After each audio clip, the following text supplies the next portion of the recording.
ياسين والقرآن الحكيم إنك لمن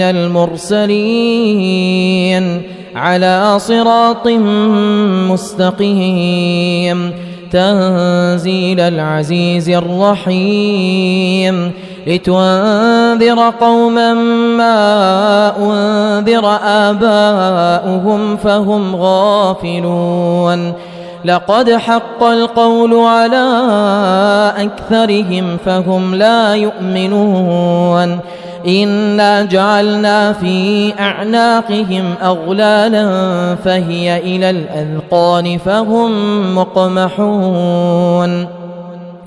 وجعلنا من بين أيديهم سدا ومن خلفهم سدا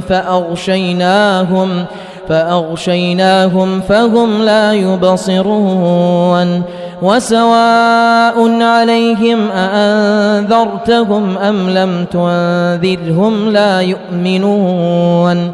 إنما تنذر من اتبع الذكر وخشي الرحمن بالغيب فبشره بمغفرة